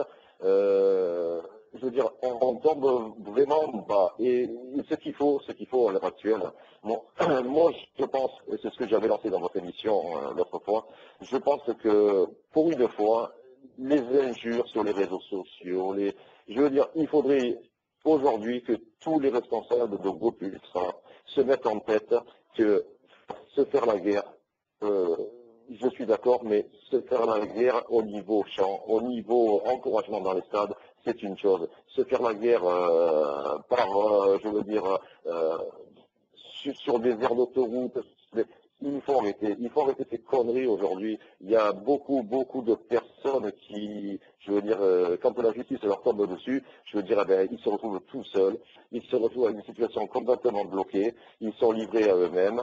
Il faut arrêter tout ça. Moi, je pense qu'aujourd'hui, une action nationale au niveau de la Ligue 1, de la Ligue 2, de tout ce qui est COP Ultra de France, devrait se mettre sur une table ronde, discuter, rentrer tous en contact, une bonne fois pour toutes, et faire une journée de championnat même la dernière journée, je sais que c'est très court sur les délais, mais des stades vides, des tribunes vides, comme on l'a vu à Geoffroy Guichard l'autre fois contre l'OGC Nice, où je pense qu'ils ont été bloqués à l'entrée parce qu'ils avaient eux aussi des écharpes, je crois que c'est les Indians. Et je pense que il faut arriver à faire une union entre tous les groupes de supporters. Je pense que ça peut prendre du temps, mais il faut le faire. Montrer à la presse, montrer à la télé qu'un stade qui est vide derrière ces tribunes, je veux dire, je pense pas que les clubs en sortiraient grandis, que la Ligue en sortirait grandie et que les journalistes en sortiraient grandis. Parce qu'aujourd'hui, quand on voit que le journalisme vend du papier grâce, je veux dire, aux tifos qui sont faits, aux animations qui sont faites dans les stades, je pense que le foot français y perdrait beaucoup, beaucoup, beaucoup. Et je tiens à souligner une chose maintenant, c'est qu'à part les supporters IDS, on va revenir sur sur cette ambiance qui est à l'Alliance Riviera, où à tous les matchs maintenant, on a des concerts en dehors du stade, on essaye d'attirer, que le Nice met les efforts qu'il faut pour attirer le maximum de gens, de familles. Et cette tribune, je veux dire, de l'Ultra Populaire Sud, je veux dire, si aujourd'hui elle ne chante pas, ce stade est mort. Il peut y avoir 20 000, 30 000 supporters, le stade est mort. Il n'y a que des personnes qui viennent sur les côtés, comme on connaît, nous, supporters, qui viennent se gaver dans les loges parce qu'il y a les petits fours, parce qu'il y a ci, parce qu'il y a ça, mais je veux dire qu'ils ne suivent pas les équipes. Et ils ne sont pas là, ce ne sont pas les cœurs du stade, je veux dire. C'est peut-être des actionnaires, des financiers, ce qu'on veut, mais je veux dire, le cœur, c'est derrière les buts. Le cœur d'un stade, ça se fait derrière les buts, les encouragements. Si demain les supporters ne sont pas là, je ne pense pas que les joueurs soient motivés pour jouer dans des stades vides comme ça. Et je pense que le football français va perdre très très gros. Et aujourd'hui, le comble pour nous à Nice, c'est qu'on est en train de toucher notre identité. Avec l'aigle. L'aigle, je veux dire, c'est notre symbole, c'est notre ville. C'est un spectacle magnifique. Je veux dire, avant le coup d'envoi, quand on a notre hymne et quand on a l'aigle qui part du toit et qui fait tout le tour du stade et qui vient se poser au centre, je veux dire, c'est une chose magnifique pour tous les gens qui viennent au stade. Voilà. Maintenant, il y a eu un petit souci sur un seul match, c'est contre le PSG, où il y a dû avoir une ambiance tellement forte que, je veux dire, l'aigle peut-être n'a pas entendu son dresseur, mais je veux dire, en aucun cas, l'aigle est dangereux pour l'homme. Il ne peut jamais, comme maintenant on nous dise que ça retardait peut-être le match, que ça cause des problèmes financiers, c'est une chose. Mais aujourd'hui, l'OGC Nice est frappé de cette interdiction, mais là maintenant on ne touche plus le monde ultra. On touche tout le peuple niçois, on touche le club, on touche toute l'identité niçoise. Et il faut arriver à un moment que ces gars-là qui sont en haut dans les bureaux comprennent que le football, comment veulent-ils attirer du monde si les gens, comme tout à l'heure j'écoutais, on disait qu'en hiver, le stade serait à moitié rempli, à moitié... Donc, je veux dire, si on ne crée pas toutes ces animations pendant les matchs, je ne vois pas comment on va pouvoir attirer, vu le niveau de Ligue 1 que nous avons. Heureusement que cette année, il y a deux grosses écuries qui font venir beaucoup de monde dans les stades. Et je ne vois pas comment on pourra attirer du monde si on nous supprime tout ça. Aujourd'hui à Nice, le maire a lancé une opération dans plus de 150 écoles pour baptiser cet aigle. Je veux dire, toutes les associations de Nice, tous les réseaux sociaux se battent pour sauver cette tradition. Je veux dire, qui aurait pu déjà exister au Ré, mais bon, avec un stade de Vétus comme ça, peut-être qu'on n'y a pas pensé, mais on a voulu avancer dans autre chose, dans cette culture niçoise qui nous appartient. Et je veux dire, quand on voit cet envol de l'aigle, je veux dire, avec tout ce public qui est là, qui applaudit, et qu'on nous interdit maintenant cette animation parce que soi-disant, ça vient de la Ligue, l'aigle est dangereux, je ne vois pas aujourd'hui en France et même ailleurs où est-ce qu'il y a eu un accident avec un aigle et un homme. Je veux dire, il n'y a jamais eu d'incident majeur. Voilà, à Benfica. Mais le match, ça il avait existe pris combien depuis Jean-Pierre Bénin. Alors excuse-moi. oui, le match a repris. C'est en début de match, arrivé, mais il y a eu combien de minutes de Tu retard? bugs, Xavier, ça bug un peu avec Xavier, je sais pas, Là, vous m'entendez ou pas? Je pense que ça a eu à peu près 8. Ouais, je vous entends moi. Vous m'entendez? Ouais, toi Jean-Pierre, je t'entends, mais c'est vrai que c'était saccadé un petit peu avec Xavier. pardon, Mais ouais, je voulais demander d'accord. combien de minutes de retard avait pris le match pour qu'il y ait cette réaction-là. Eh ben, il y a eu, je crois en tout et pour tout, il y a eu entre 6 et 8 minutes de retard sur le match. Parce que l'Aigle, si vous voulez, il a son pied tout en haut du 3e anneau quand il s'élance, et là, il est parti carrément sous le toit. Donc, le dresseur est resté le temps du coup d'envoi, et ça a duré à peu près 5-6 minutes, quoi. Donc, voilà, ça a débordé là-dessus. En plus, c'est vrai que nous, de ce côté-là, on avait des milliers de papiers toilettes qu'on a jeté, ça a à peu près pris du retard aussi. Et bon, c'est pas tout sur l'Aigle, hein. Mais je veux dire, voilà, maintenant, aujourd'hui, il y a une interdiction. Le soir de Nice-Lorient, il fallait pas qu'il s'envole. Bon, ben, l'OGC Nice a contesté et il a eu lieu quand même, il n'y a eu aucun incident. Voilà. Donc, hormis, je veux dire maintenant les supporters, hormis toutes les animations qu'on peut faire dans un stade, et aujourd'hui, on se sent vraiment, mais vraiment en répression totale sur. Donc, je sais pas, je me demande comment encore à l'heure actuelle, comment on va organiser le championnat d'Europe en 2016. Comment on va, je veux dire, il y a ce déplacement qui va se faire à Monaco là, dans 4 jours. La fouille, je ne sais pas si vous êtes au courant des détails de la fouille qu'il va y avoir au niveau des supporters niçois, mais c'est invraisemblable, je veux dire, en marche sur la tête. Tous les supporters niçois devront passer en fouille, mais en règle générale, et en enlevant leurs chaussures. C'est-à-dire que tous les Niçois qui vont se déplacer à Monaco devront enlever des chaussures. Comme dans les restaurants japonais. Aujourd'hui, voilà, aujourd'hui, je pense qu'en France, on a voulu faire plus de répression que de, je veux dire, se mettre autour d'une table et discuter. C'est ce qu'il y a eu avec cette avancée en préfecture, avec donc tout le club, les supporters et les responsables publics. Mais aujourd'hui, il faut que tous les ultras, je lance l'appel encore ce soir, on se donne un point de rencontre. Il faut que tout le monde marche la main dans la main pour que ce mouvement de supporters vive, continue à vivre et que les stades, je veux dire, vivent, battent, qu'on entende le cœur de ces stades chanter et encourager ces équipes. Aujourd'hui, il faut arrêter, je veux dire, moi maintenant j'ai 47 ans, ça fait depuis l'âge de, ça fait plus de 40 ans que je monte au stade, 20 ans, j'avais 18 ans, 20 ans quand j'ai lancé la brigade. Aujourd'hui, il faut arrêter. Il y a eu la dernière fois un petit incident en tribune, ça s'est réglé en interne avec l'association. Je veux dire, les gens qui viennent pour se bourrer la gueule, pour se fracasser dans les stades, eh bien c'est une responsabilité de toutes les associations. Justement, il faut les responsabiliser auprès des services publics, auprès des clubs, afin qu'ils font leur service d'ordre dans les tribunes. On n'a pas besoin d'avoir 50 000 flics civils, on n'a pas besoin de tout ça. Si aujourd'hui on responsabilise les associations, je veux dire, celui qui va prendre le risque de se bastonner, de faire ce qu'il a envie, il se dégage, je veux dire, du groupe, il prend ses responsabilités. Et aujourd'hui, on a fait un amalgame, comme je le disais la dernière fois, entre le monde hooligan et le monde ultra. Le monde ultra, c'est la passion de notre équipe, du football en général. Et je veux dire, le monde hooligan n'a rien à voir avec cela. Et on est en train de tuer justement tout le côté festif. Tout ce côté festif, on est en train de le tuer.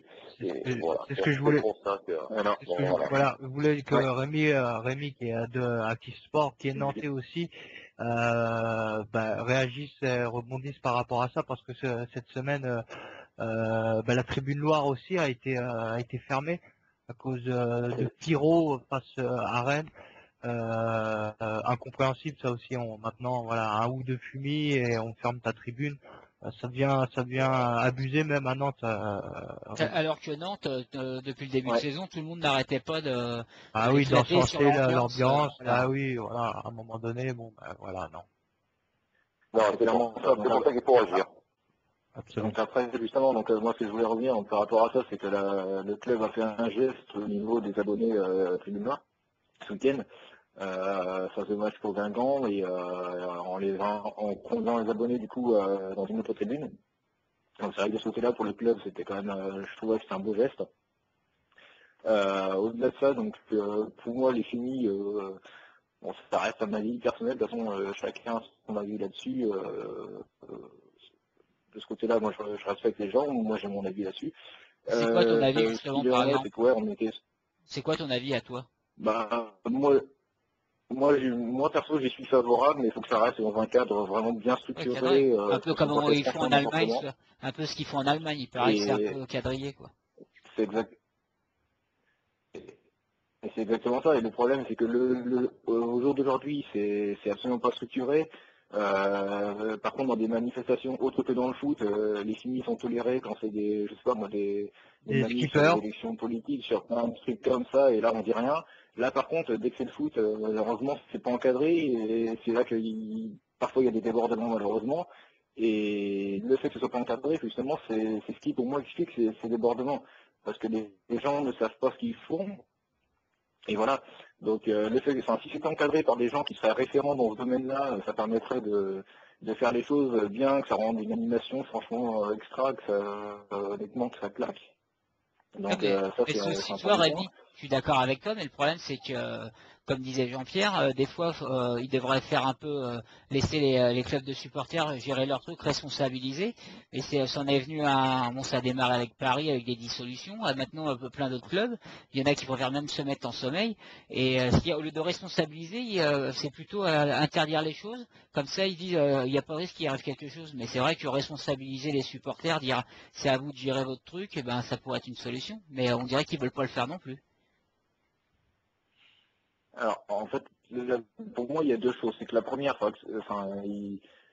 moi c'est ma conception des choses, c'est que c'est pas en interdisant les choses que ça comment dire qu'on favorise le bon déroulement des choses, et c'est ce qui se passe actuellement, on voit clairement.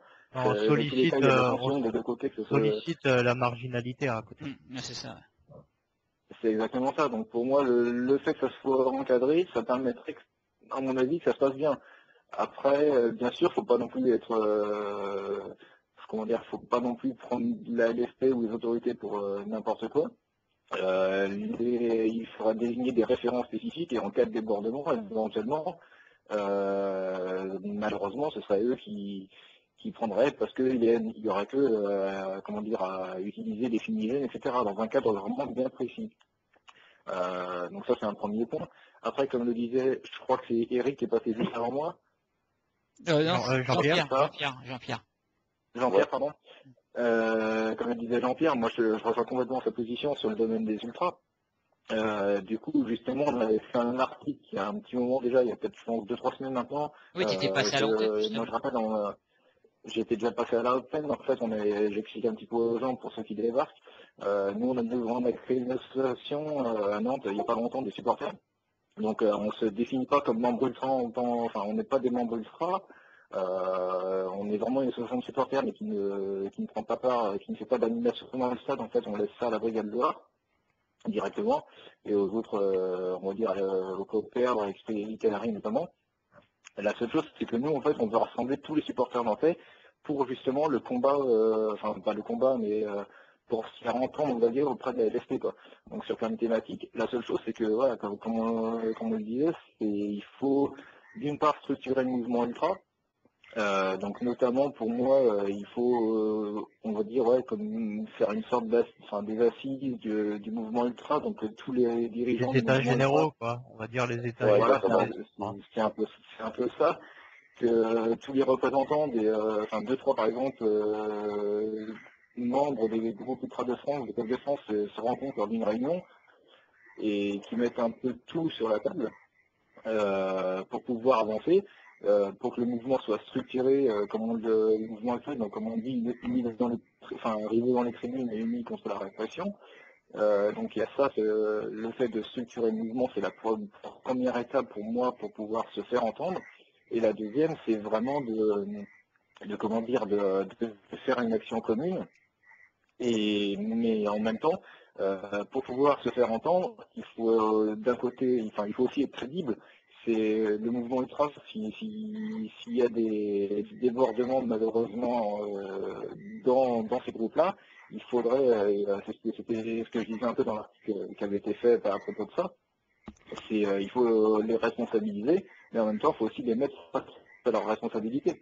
À partir du moment où il y a des débordements à un moment donné, ça peut passer éventuellement une première fois, mais par contre derrière, si le mec fait plusieurs fois des conneries et tout, il doit être exclu du groupe ultra. Et à un moment donné, il ne faut pas non plus. La LFP, je pense qu'elle voudra bien, même les autorités voudront bien éventuellement nous entendre, enfin nous entendre les groupes ultra, etc.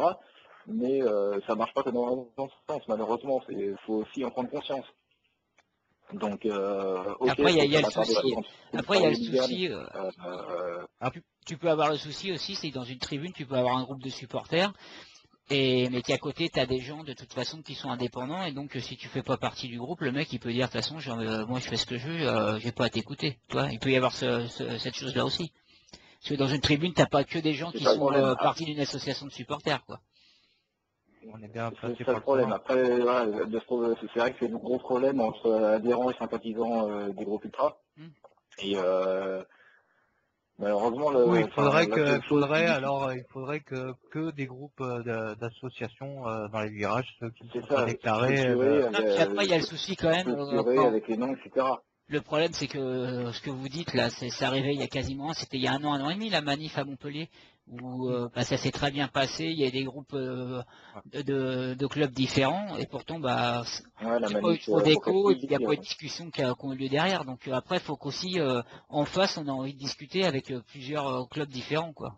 Moi, je voudrais l'avis de Bouquin par rapport à ça. Toi, Bouquin, est-ce que tu penses que c'est possible, c'est faisable, une sorte d'union entre ultras, des états généraux, qu'on pose tout sur la table et qu'on fasse au pire une action forte, hein, comme je sais pas, siéger la LFP ou que sais-je. Je peux dire une toute dernière chose.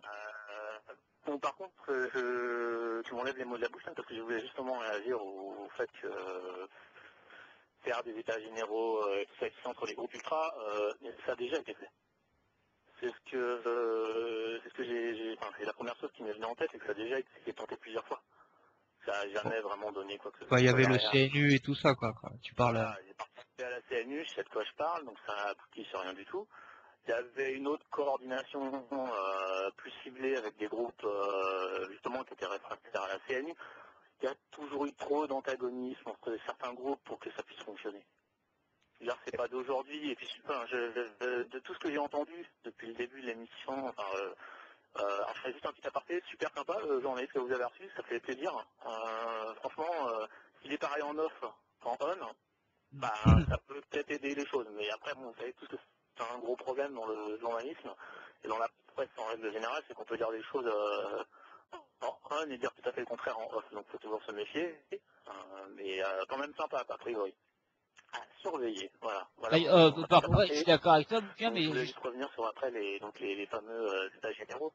Un bouquin, je voulais te dire, je suis d'accord avec toi, mais justement, des fois, c'est le contraire. J'aurais pensé plus que certains journalistes, des fois, en off, faut dire des choses, mais que justement, à l'antenne, quand ils sont à l'antenne, qu'ils le disent pas parce que c'était pas.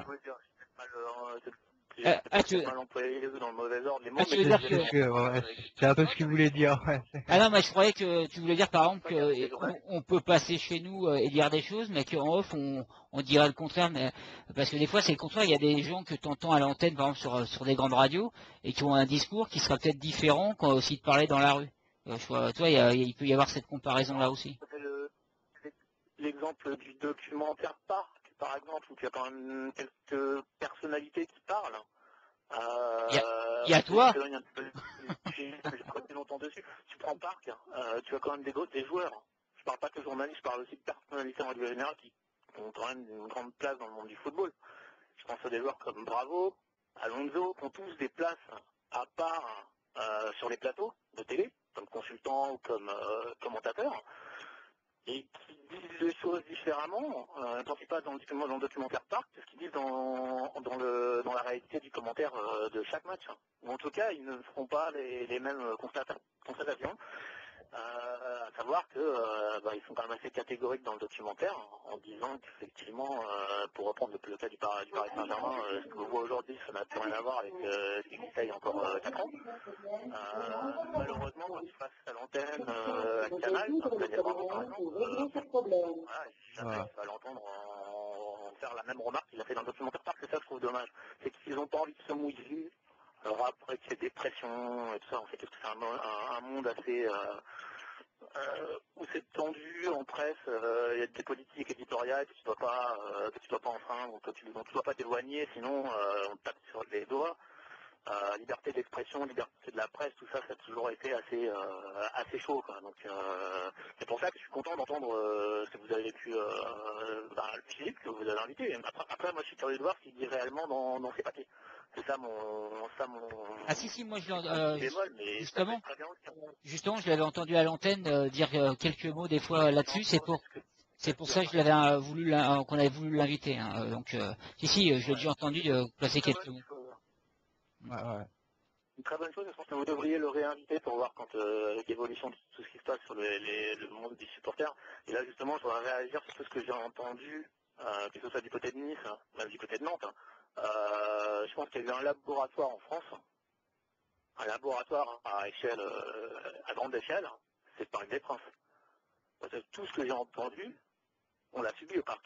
C'est-à-dire rentrer dans le stade les pieds sans les drôles, c'est arrivé plus d'une fois. J'entends qu'aujourd'hui ça commence à Nice, mais nous, dans les années 90, au parc, on rentrait pieds nus, quoi. Donc je me dis, voilà, les choses après, bon, le coup de l'aigle, je crois que c'est une première, je pense que c'est peut-être la dernière, parce que je connaissais les interdictions de stade, les IAS, tout ça, mais interdire un aigle de stade, je trouve que c'est quand même assez fort. C'est ça IAS, c'est ce que j'ai dit sur Facebook ce week-end. L'IAS, c'est pas l'interdiction administrative de stade, c'est interdiction d'aigle au stade. Ouais, c'est trop. Par contre, c'est un peu con quand même, quoi. On est dans le ridicule, là. On est dans le... Comme on dit, on est passé d'un extrême à un autre, et là, on est vraiment dans le ridicule, parce que l'aigle, il a blessé personne, et voilà. Après, comme on dit très bien, c'est leur folklore, c'est leur identité. Bon, mais ça se faisait pas au rêve, parce que moi, je l'ai jamais vu, j'ai fait quelques déplacements en rêve. Je pense pas que ce soit non plus dramatique pour le... Il y a plus grave.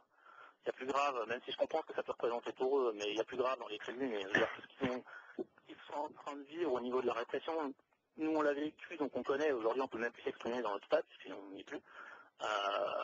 Donc j'espère pour eux que leur président va continuer à les soutenir. Je parle pour les Niçois, parce que c'est vrai que c'est un cas assez à part. On a rarement, nous, à Paris, été soutenus par nos présidents. C'est plutôt le contraire. On ne va pas les citer, mais il y a quand même une sacrée lignée. De Terre, en passant par Bazin, il n'y en aura pas d'autres encore là, parce que je ne veux pas lui faire de la pub. Et puis d'autres encore avant, Guetry et compagnie, on a quand même eu des sacrés numéros. Donc voilà, il y a eu des très très bons présidents au PSG, il y avait vraiment une idée de famille effectivement, mais bon, c'est remonté aux années 80 avec Francis Borrelli. Voilà, sinon après, ça s'est un petit peu perdu, on va dire. Quand le Canal est arrivé, on est passé dans une sphère, mais c'était plus du tout la sphère familiale, c'était la sphère business. C'était l'avant foot business, et bon, aujourd'hui avec le Qatar, on est clairement dans le foot business, et honnêtement, je pense pas qu'ils aient envie d'écouter qui que ce soit, ou de prendre contact avec qui que ce soit au niveau des supporters, parce que ça leur convient très très bien comme ça. Ça leur fait un souci en moins à gérer, et c'est pas de supporters pour les emmerder, au contraire, je pense qu'ils sont super contents. Et je réagirai aussi à ce qu'a dit Eric, c'est ça, pour les supporters niçois? Non, Jean-Pierre. Ils ont envie de l'appeler Eric. Je sais pas pourquoi vous l'appelez Eric. Non, parce que je parlais d'Eric Ouais. au début, Ouais. parce que justement Eric, c'était le premier à dire il faudrait un peu se rebeller contre tout ce qui se passe, mais Eric, lui, il n'était pas prêt à passer à l'antenne.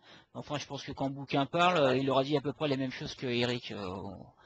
On parlait, Mais on pense pareil. toi, en gros, Bouquin, toi, tu penses que ce sera pas faisable, une vraie grosse action, mais vraiment la grosse action commune, sans qu'on se regarde la bite, quoi. Honnêtement, j'ai du mal à y croire.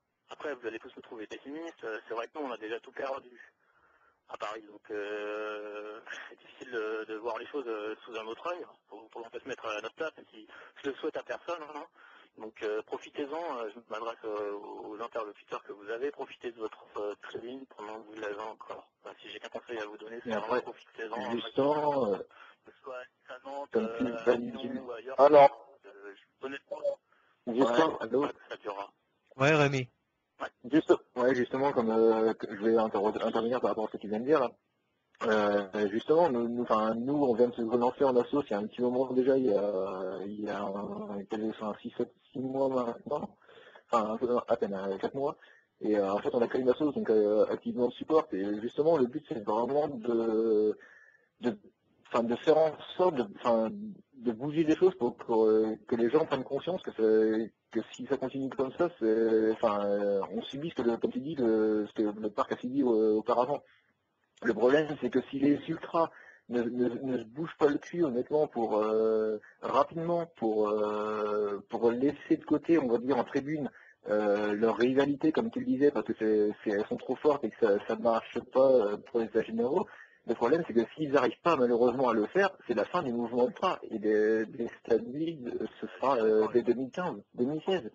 Et voilà, c'est vraiment ça le problème. Donc, c'est pour ça que nous, on a créé, en fait, notre association, c'est Activement Support. Et le but, en fait, qu'on a un peu, enfin, c'est même pas vraiment qu'on s'engage même pas maintenant, c'est notre but, c'est vraiment de créer un réseau national. En fait, allô, vous m'entendez? Ouais, vas-y, Rémi. Ouais, excusez-moi, je crois que ça a été coupé. Et en fait, notre but, c'est vraiment de créer un réseau Active Support, donc pourquoi pas relier tous les membres ultra de France, mais vraiment de faire tout ça dans tous les clubs de France, genre Active Lyon Support, Active Paris Support, etc. Et le problème, c'est que nous, on est encore trop petits à notre échelle, on vient tout juste de se lancer. C'est assez loin comme initiative, hein, je dis pas le contraire. Hein. C'est très bien ce que vous faites, mais bon, comme je le disais tout à l'heure, il y a un scepticisme quand même par rapport à ce que moi j'ai déjà vécu. J'ai pas, ça s'est jamais terminé de la bonne manière, quoi. Et pourtant, ça s'est déjà produit, comme j'ai déjà dit avant. Donc, j'espère. Je demande que ça fonctionne. Après nous, le souci, nous, Bouquin aussi, c'est qu'on on n'en a pas trop.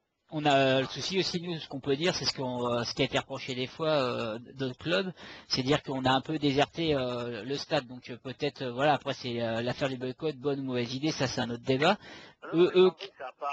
Ouais. Ah, mais ce que je veux dire, le souci. On se concentre sur les autres. Ouais, mais le souci, moi je pense aussi ce qu'il faut, c'est parce qu'il y en a certains, ils se disent par exemple, au début on devait se dire bon ça arrive à Paris, après on voit que ça touche d'autres clubs. Ce qu'il faut pas aussi, c'est que même si on n'est pas concerné, il faut peut-être faire attention et tirer la sonnette d'alarme et pas attendre que on soit touché nous. Il faut que ça soit une action commune et pas attendre que ça commence à nous toucher, on réagit. Et je pense que bon, on voit que ça réagit chez pas mal de monde. Il y a encore certaines personnes peut-être qui restent dans leur coin puis qui se disent ouais de toute façon j'ai pas envie de me mélanger avec eux. Nous, on vit un peu caché. Et d'ailleurs, on le voit dans l'émission. Il y a des clubs de supporters ou de certains clubs qu'on a du mal à voir parce qu'ils restent un peu dans leur coin. Et peut-être que c'est ça aussi dans le monde ultra et c'est ça qui peut faire mal parce que finalement, c'est pas en étant un peu dispersé que ça va arranger les choses. Il faudrait une action vraiment commune. Après, c'est peut-être plus facile à dire qu'à faire. Là, on avait perdu Rémi, j'ai rappelé allô Rémi, voilà. Ouais, vas-y, Bouquin. Ouais, je suis désolé, du coup, j'ai un petit souci. Vas-y, Bouquin, reprends la parole. Ouais, parce qu'on est sur le timing de l'émission, les mecs, donc ne vous coupez pas, Bouquin fini, après Rémi t'enchaînera et Jean-Pierre conclura l'histoire. Vas-y, Bouquin. Ça marche, allez-y. l'épisode de la CNU, parce que c'est exactement ce qui s'est passé en fait. C'est que tu as des groupes qui n'ont pas voulu participer parce qu'ils vivent dans leur espèce de sphère, entre guillemets. Je sais pas si je peux en citer un ou deux, mais ça se passait plutôt du côté de Lyon, par exemple. Alors, pas du côté du virage sud, donc il en reste plus qu'un, qui ne voulait absolument pas participer à ce genre de choses. Alors, on peut prendre d'autres exemples, on peut prendre Marseille, où il y avait certains groupes qui participaient, d'autres pas. Je pense que pour ceux qui participent pas, vous avez votre petite idée, non plus, c'est pas la peine de les nommer. Ils sont pas là pour le foot, ils sont là pour le business, eux, donc pas la peine de s'attarder sur ça. Donc c'est ça le problème, c'est qu'il y en a qui ne participeront pas. Moi, je te le dis d'emblée, c'est que réunir tout le monde autour d'une table, c'est vraiment extraordinaire. Ouais, mais est-ce que déjà le fait de réunir Parisiens, Niçois, Nantais, Montpelliérains, déjà ce serait déjà énorme quand même. Ça a déjà été fait, ça. Ouais, mais là, vraiment pour. Ouais, mais là peut-être que la répression arrivait plus sur l'ensemble national et pas que Paris. Voilà. Peut-être que ça fera plus bouger, plus réagir les gens quand ils voient ce qui se passe maintenant. J'espère, mais après il faut voir aussi une chose, c'est que réagir c'est bien, mais avec tout ce qui se passe, peut-être se poser aussi une question. La question elle est simple, c'est est-ce que les mecs qui sont au-dessus de tout ça ont vraiment envie de changer les choses? Ça c'est la vraie question. Dans cette direction de la répression. Moi je pense qu'il n'y a pas photo, ils veulent absolument continuer dans la direction de la répression. C'est très bien qu'à Nice, il y a une concertation avec le maire, tout ça, les autorités, machin, mais ça débouchera peut-être pour eux sur des choses positives, mais au niveau national, voilà, il y a un euro qui approche, il y a plein de choses qui rentrent en ligne de compte, il faut faire stade propre. Vous comprenez ce que je veux dire? Il faut faire stade propre. Donc, stade propre, ça veut dire bien ce que ça veut dire. Ça veut dire comme on part, ça veut dire plus de contestation possible, plus d'emmerdement, entre guillemets, avec les groupes de supporters, plus de fumigène et tout le corps qui va avec, que ce soit ultra ou pas. Moi, je pense qu'on va dans cette direction-là. Encore une fois, vous allez me trouver peut-être très pessimiste, mais j'essaye de voir je constate les choses. Je constate que la répression augmente, et qu'on va pas on n'est pas dans un engrenage pour qu'elle diminue. Après, voilà, je peux me planter, hein. Je sais pas je suis pas forcément raison surtout.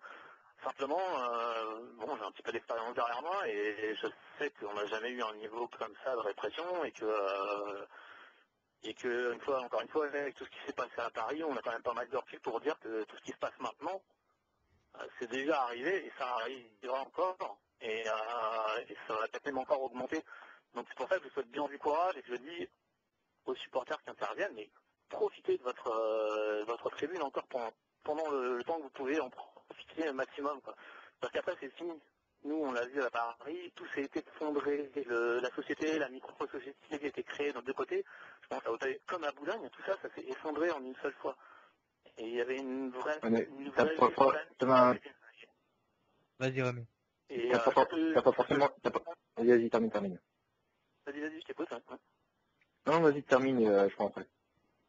Donc, oui, donc, c'est ce que j'ai cru comprendre dans les propos de Jean-Pierre. Pour Nice, effectivement, la Populaire Sud, il y a un vrai esprit, une communauté, quoi, une identité. Et il y a pas mal de gens qui y adhèrent, donc je leur dis ça c'est bravo. Après, je suis pas là pour faire de la lèche à qui que ce soit, de toute manière je suis plus dans le monde des tribunes. Mais avec l'expérience que j'ai, je me dis, Nice c'est une des plus grandes villes de France, comme Paris, comme Lyon. Donc je pense que ce qui se passe à Paris devrait se passer ailleurs. Voilà. C'est encore une fois très spécifique, mais pour moi c'est une réalité. Et je pense qu'elle est en train de se concrétiser pour la plupart. Et j'espère que je me trompe encore une fois, mais voilà. Mais d'ailleurs, moi, juste l'heure est grave et là c'est le moment d'arrêter de se regarder le nombril ou de savoir qui c'est qui a la plus grosse. Il faut aller tous dans le même sens. Ça devient impératif, comme tu dis, nous on peut même expliquer, on pourrait même dire ce qui peut se passer la suite des événements chez les autres. Justement, moi, Stan, c'est arrivé chez nous. Ouais. pour rebondir Après, on est là-dessus. dans le timing. Ouais, hein, après, je laisse la parole à Rémi et à Jean-Pierre. Et d'ailleurs, il faut se rappeler à l'époque ce qui avait été dit, notamment tous ceux qui ont décidé de boycotter. On parlait de choses, on disait oui, mais vous dites ça, qu'il va se passer ci ou ça, vous avez aucune preuve. Et ce qui a été dit par les supporters à l'époque, eh ben, moi j'ai une très bonne mémoire et c'est exactement ce qui est arrivé. En gros, c'était pour faire un stade plus tranquille, de remplir petit à petit le stade avec une belle équipe et de la hausse des prix qui se fait de plus en plus. Et on voit encore l'année prochaine, et ben que ça va encore, les prix vont augmenter. Donc au début, on disait oui, c'est pour faire un stade plus familial, tout. C'est surtout aussi pour remplir le stade une fois qu'il est bien plein d'une belle équipe, et ben hausse des tarifs et il n'y a plus personne qui dit rien. Là, l'année prochaine, il y a des tribunes qui vont prendre je sais pas combien, des abonnements. La semaine dernière, il nous disait celui qui est abonné que ça allait passer presque je crois de 375 à 450, un truc comme ça. Donc c'est bien la preuve que c'est par le portefeuille. On a pensé au portefeuille aussi. On écrème les tribunes en faisant ça. Voilà. Rémi. C'est pour ça que je dirais de pas trop souhaiter que tout investisseur arrive dans le foot. Parce que sinon, ce qui se passe à Paris, et bon, à Monaco, encore une fois, j'ai beaucoup de respect pour les supporters qui suivent Monaco, mais à Louis II, il n'y a pas vraiment d'ambiance, on peut dire. Il y a une poignée de supporters qui essaient de soutenir son équipe, mais le reste du stade est plus que spectateur. C'est un peu le parc bis. Et d'ailleurs, Monaco fait la même chose que le PSG, avec des investisseurs, et ça, c'est exactement ce qui vient là pour tuer le foot populaire. Donc il disait, Jean-Pierre tout à l'heure, que tant mieux par rapport aux quelques locomotives qui étaient là pour le football français. J'ai envie de dire,